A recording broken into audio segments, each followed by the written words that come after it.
सागर में दो मासूम बेटों के साथ एक मां के सुसाइड केस में नया मोड़ आ गया है। मृतका महिला के परिजनों ने इस सामूहिक सुसाइड को पूरी प्लानिंग के तहत किया और ट्रिपल मर्डर बताया है। मृतक का भाई ने आरोप लगाते हुए उसके जीजा के अपनी भाभी के साथ अवैध संबंध की बात कही और इसी अवैध रिश्ते की आग में उसकी बहन और उसके दो बच्चे स्वाहा हो गए।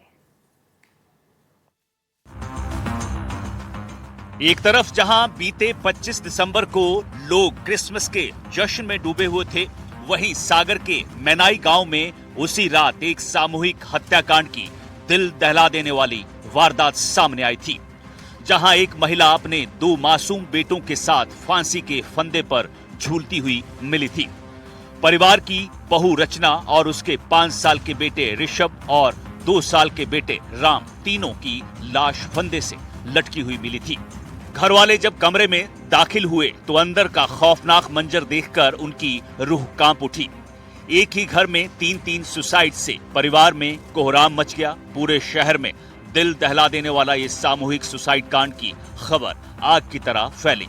हर किसी के जहन में बस एक सवाल था, आखिर एक मां ने अपने 2 मासूम बच्चों के साथ अपनी जीवन लीला क्यों खत्म कर ली? इसके पीछे की क्या वजह है? वो कौन सी परेशानी थी जिसके कारण रचना को अपने बच्चों के साथ मौत को गले लगाना ज्यादा आसान लगा? अब 4 दिन बाद इस सामूहिक सुसाइड केस में एक और नया मोड़ आ गया है, जिसकी वजह से एक बार फिर इसी सुसाइड कांड के चर्चे लोगों की जुबान पर है। मृतका के परिवार वालों ने ससुराल पक्ष पर गंभीर आरोप लगाए हैं। रजनी के भाई ने अपने जीजा राजेश लोधी पर बहन और उसके दोनों बच्चों की हत्या का आरोप लगाया है। रजनी के भाई के आरोपों के मुताबिक जीजा राजेश के अपनी भाभी के साथ अवैध संबंध थे। इस बात की भनक उसकी बहन को लग गई थी। इसी बात को लेकर दोनों के बीच आए दिन विवाद होता था। विवाद में जीजा राजेश बहन के साथ गाली गलौज कर मारपीट करता था। पति की प्रताड़ना ही बहन और उसके 2 मासूम बेटों के मौत का कारण बनी। हमें संदेह है कि ससुराल पक्ष ने ही बहन और उनके 2 बेटों की हत्या की है। तीनों की हत्या कर उनके शव को फांसी के फंदे पर लटका दिया गया। पूरी प्लानिंग के साथ ट्रिपल मर्डर को सुसाइड में बदल दिया गया। ये हमारी बहन है और घटनाक्रम जो हुआ है वो हम लोगों को तो लगता है कि सुसाइड नहीं है, वो हत्या की गई है मेरी बहन की। और पिछले 1.5 साल से घर में थोड़ा तनाव चल रहा था, जिसकी जानकारी हम लोगों को लगी। तो तनाव था उनके बड़े भाई की ख़त्म हो जाने के बाद। 1.5 साल पहले जो उनके बड़े भाई की मौत हुई तो उनकी भाभी से उनके अवैध संबंधों की मेरी बहन के माध्यम से घर में जैसी जानकारी लगी, तो हम लोगों ने कई बार उस पर समझाइश देने का प्रयास किया।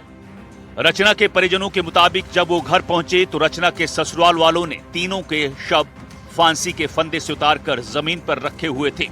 उन्होंने पुलिस के आने से पहले ही तीनों की लाश को नीचे उतार लिया था। घर में 2-4 बार बैठ के बात हुई और अंत में वो बात संभाल नहीं पाई और अपने इस कुकर्म को छिपाने के लिए मेरी बहन की हत्या की गई है। हम लोगों को कुछ जानकारी नहीं दी गई। हम लोग जब पहुंचे हैं तो बताया गया कि फांसी लगाई थी इसने और हम लोगों ने उतार दिया। तो ऐसा नहीं होता, हम लोगों ने देखा ही नहीं है कि फांसी लगाई है। हम लोग को तो कहना है कि उन्होंने हत्या की है मेरी बहन की। राजेश सबसे छोटा है। बड़े भाई देवेंद्र लोधी का निधन करीब 1.5 साल पहले हो चुका है। उनकी पत्नी, एक बेटा, 3 बेटियां घर में रहती हैं। मंझले भाई ब्रजेश लोधी अपनी पत्नी, एक बेटा और एक बेटी के साथ रहते हैं। मां प्रयाग रानी भी घर में रहती हैं। पिता गोपी सिंह लोधी खेत पर बने मकान में रहते हैं। घटना के समय राजेश और भाई ब्रजेश लोधी खेत पर थे। परिवार के दूसरे सदस्य अपने अपने कमरों में थे। मृतक रचना अपने दोनों बेटों के साथ अपने कमरे में मौजूद थी। बात बिल्कुल हुई थी। फोन आया था घटना के 1 दिन पहले पापा के यहाँ। तो हम लोग बाहर थे चूँकि एक पारिवारिक कार्यक्रम में खुरई में। तो बात ये हुई थी कि हम लोग शाम को पहुँचेंगे तो आएंगे। और हम लोग परिवार में ऐसा कुछ नहीं था। कई बार बैठ के बात हुई, ऐसा कभी कुछ बोले ही नहीं तो हम लोग ले नहीं आते। अब क्या चाहते हैं आप लोग? हम लोग चाहते हैं कि भाई ये बहुत बड़ा अपराध हुआ है, हम लोगों के साथ अन्याय हुआ है, अपराधियों को सजा मिलनी चाहिए। रचना के भाई ने आरोप लगाते हुए कहा कि जब हम लोग घर पहुंचे तो बहन रचना और बच्चों के शव जमीन पर थे। परिवार की महिलाओं ने बहन के शव को देखा तो पीठ पैर पर लाल नीले निशान थे। शव देखकर ऐसा लग रहा था कि रचना के साथ मारपीट की गई है। शरीर पर मिले निशानों के वीडियो भी बनाए गए हैं। सवाल आखिर परिवार में करीब 10 सदस्य साथ रहते हैं, आजू बाजू में कमरे हैं, ऐसे में रचना अपने दोनों बेटों के साथ सुसाइड कैसे कर सकती है? किसी को बच्चों के रोने या अन्य आवाज नहीं आई। जिस कमरे में बहन और बच्चों के शव मिले उसका दरवाजा खुला हुआ था। पुलिस को सूचना दिए बगैर ही शवों को फंदे से नीचे उतार लिया गया। फांसी लगाने वाली रस्सी ना तो मयारी पर लटकी दिखी और ना ही शवों के पास। शरीर पर नीले और लाल रंग के निशान मिले जिन्हें उन्होंने चोट के निशान होना बताया। ननद है वो मेरी, और उनका मतलब जो नंदोई है मेरे, उनका अपनी भाभी से अवैध संबंध था। अच्छा। बड़ी वाली भाभी है उनकी, उनके साथ। उसका मेन कारण वही है। तो इसकी जानकारी आप लोगों को पहले से थी? इसकी जानकारी संबंध की दीदी ने बताई हुई है, पर ये नहीं पता था कि उनकी हत्या कर दी जाएगी। ऐसा कुछ मारते थे, पीटते थे, वो रोज रोज गाली गलौज भी करते थे। आप लोगों को क्या लग रहा, सुसाइड है कि हत्या है? नहीं, हत्या है। मार्केट क्योंकि हम लोग के साथ रही हैं वो, इतना तो हम लोग समझते हैं कि वो ऐसा कर ही नहीं सकती कभी। अच्छा। क्या नाम लिखती हैं आप? मेरा नाम प्रियांशी लोधी। मामले को लेकर मृतका रचना के मायके पक्ष के लोगों ने रहली एसडीओपी कार्यालय पहुंचकर शिकायत की। उन्होंने एसडीओपी प्रकाश मिश्रा से मुलाकात कर मामले से जुड़े तथ्यों को बताया। साथ ही उन्होंने मृतका रचना के पति राजेश और उनकी भाभी के संबंधों के बारे में पुलिस को जानकारी दी। उन्होंने मामले की जांच कर ससुराल पक्ष पर कार्रवाई करने की मांग की है। काय लगा ली फिर तो कदम काय उठा लो भाई, तो हम सोच रहे कि हमें सुनाती और हम हारे चले जाते, कमरों को भी जाते हार में, तो हम सुनाती बुलाती। हमने 2 बंगों के लाने और उन्हें चाबी दी और हर चीज उन्होंने लेते अधिकारी होके। तो फिर तो काय कदम उठा लो उनने? अब उनकी हम बिल्कुल नहीं जान पाए। हम एक तो अब हारे तो जे हैं किसान आए, तो हमें तो कछु नहीं लगी। और न लगी हुई तो उन्हें काय न सुनाई हमें। ये कछु हत्या आपने सुनी ऐसी कछु? हमने कछु नहीं सुनी। फिर कहूँ देखो?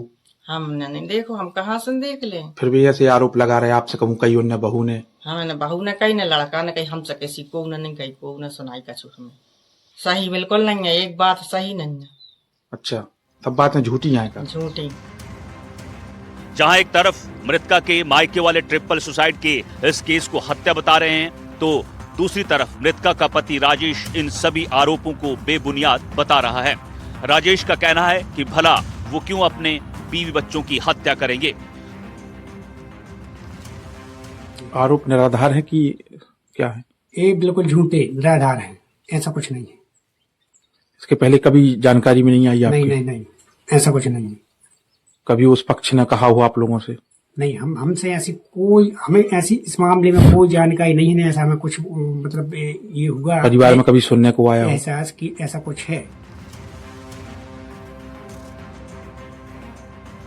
वहीं इस पूरे मामले पर पुलिस गहराई से जांच कर रही है। घटना वाले दिन भी एफएसएल टीम ने घटनास्थल से वारदात के साक्ष्य जुटाए थे।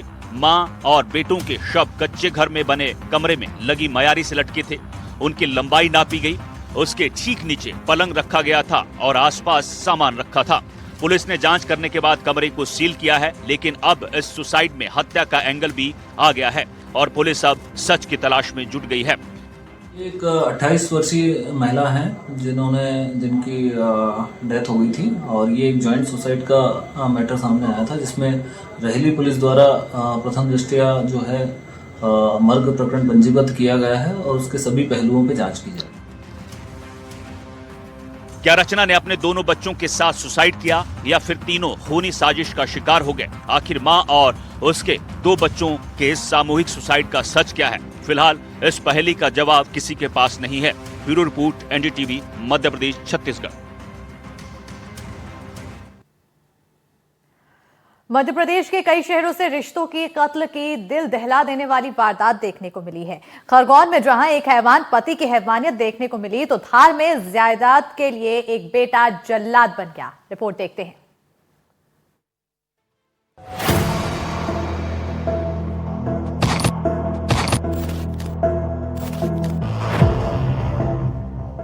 रिश्तों के कत्ल की ये 2 तस्वीरें हैरान करने वाली हैं। पहली तस्वीर खरगोन की है, जहां एक हैवान ने खाना नहीं बनाने पर अपनी ही पत्नी की पीट कर हत्या कर दी।